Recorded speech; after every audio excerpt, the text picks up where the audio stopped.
Devara part 1 చూశాక మీలో ఎంతమందికి పార్ట్ 2 ఇప్పుడు అవసరమా అని ఫీల్ వచ్చింది? జెన్యూన్గా చెప్పండి.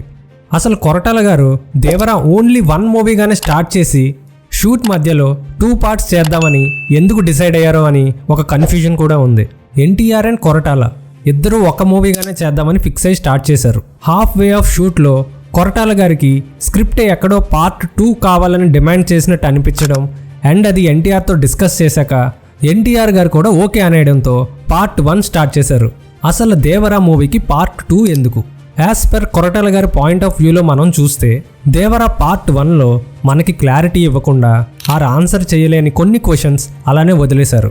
అందులో నెంబర్ 1 హూ ఈజ్ దయా అండ్ యతి, నెంబర్ 2 కుంజరా ఎలా చనిపోయాడు, నెంబర్ 3 సీ లోపల ఉన్న స్కెలిటన్స్ ఎవరివి, number 4 Prakash Raj character, number 5 వరా దేవరాని ఎందుకు చంపాడు.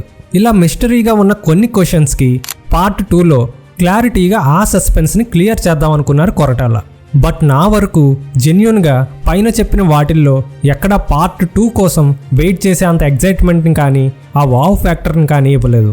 ఈ మూవీని 2 పార్ట్స్గా డెవలప్ చేయడం అనేది one of the biggest mistake అని అనిపించింది. ఇంటర్వెల్కే క్లైమాక్స్ వచ్చేసిందా అనే ఫీల్ వస్తుంది. అలానే సెకండ్ హాఫ్లో వచ్చే వరా రోల్ని ఫస్ట్ హాఫ్లో పెట్టి సెకండ్ హాఫ్లో దేవరా రోల్ పెట్టి స్క్రీన్ ప్లే కొంచెం మార్చి ఉంటే క్లైమాక్స్కి మంచి హైలో బయటికి వెళ్ళేవాళ్ళం. బట్ అక్కడ మొత్తం రివర్స్లో ఉంది. బాహుబలి, కేజీఎఫ్ అండ్ కల్కి ఇవన్నీ ఎండింగ్లో ఇచ్చిన క్లిప్ హ్యాంగర్స్ అండ్ ఆ హైప్ని చూస్తే నెక్స్ట్ లెవెల్లో ఉంటాయి. ఈ మూవీస్ మీద ఆ యాంటిసిపేషన్ కూడా అలానే ఉంటుంది. దేవరా విషయంలో చాలా ఫోర్స్డ్గా బాహుబలి టైప్లో డిజైన్ చేసుకున్నారు. మనం ఎగ్జైట్ అవ్వడానికి ఆ క్లిప్ హ్యాంగర్లో ప్రాపర్ బిల్డప్ మిస్ అయ్యింది. అవుట్ ఆఫ్ ద బ్లూ సడన్గా మూవీ అలా ఎండ్ అయిపోవడంతో ఓకే ఫీలింగ్తోనే వితౌట్ ఎనీ క్యూరియాసిటీ బయటికి వచ్చేసా.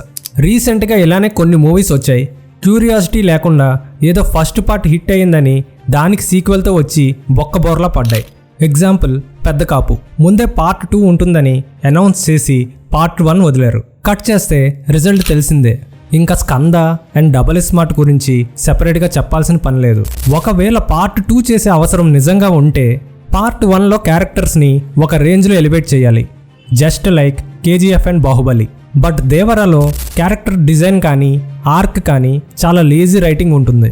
చాలా సీన్స్ డ్రాగ్ చేసి ల్యాగ్ చేశారనే ఫీల్ వచ్చింది. ప్రాపర్ బిల్డప్ అండ్ హైప్ లేకుండా ఎన్ని సీక్వెల్స్ అనౌన్స్ చేసినా audience are very intelligent now. నా వరకు దేవరా 2 పార్ట్స్గా చేయడం ఇట్స్ ఎ బ్యాడ్ ఐడియా. మీ వరకు పార్ట్ 2 ఒకవేళ వస్తే ఎంతవరకు మిమ్మల్ని ఎగ్జైట్ చేస్తుందో కమెంట్ బాక్స్లో కమెంట్ చేయండి. మా ఛానల్కి మీరు ఫస్ట్ టైం విజిట్ చేసినట్టయితే please like, share and subscribe. Thank you.